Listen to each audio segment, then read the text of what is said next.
हाँ जी, इसी तरह बस दो तीन बार धो लेना इसे, ताकि ये जो ख़राब दाने हैं कनक के वो या फिर इसमें जो मिट्टी वगैरह वो निकल जाए। हाँ जी, अब इसमें पानी भर दें। पानी भरने के बाद इसमें ये देख लें आप, ब्लीच डालनी है इसमें।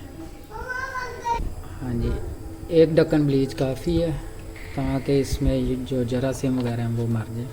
इससे ये होगा कि इसका जो पौधा बनेगा कनक का, उसमें किसी किस्म का जाला वगैरह नहीं बनेगा।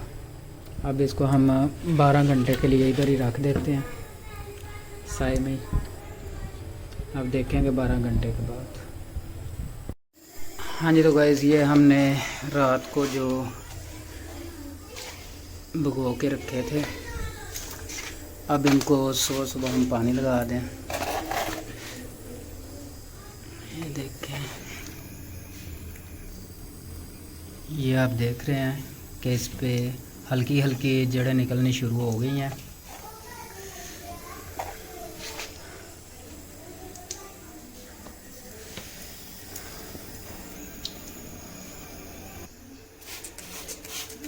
इसको हम डायरेक्ट पानी नहीं लगाएंगे, क्योंकि अगर डायरेक्ट पानी लगाएंगे तो ये जो बीज हैं ये एक ही जगह पे इकट्ठे हो जाएंगे, इसलिए।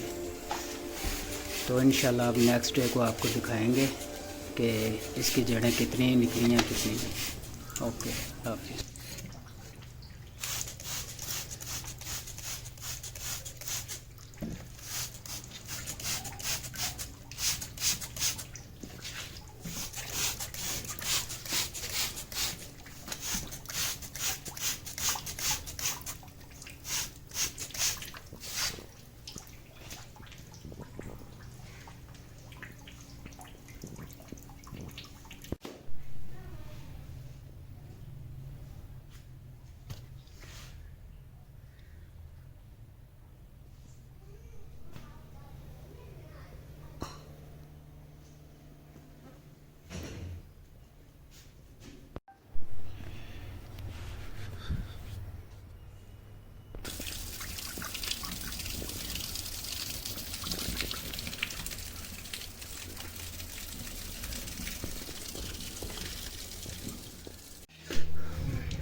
हाँ जी, तो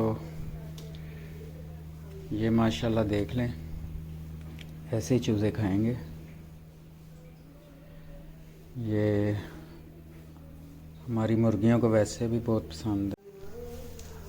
हाँ जी, तो माशाल्लाह देख लें कितनी बड़ी बड़ी हो गई है। हमारी मुर्गियों को वैसे भी ये काफ़ी पसंद है, तो बिल्कुल साफ़ है। तो ये मुर्गियाँ बहुत खुश हो खाती हैं। हाँ जी, तो ये देखें हम आ गए हैं अपने फार्म पे। देखें चूज़े कैसे खाते हैं।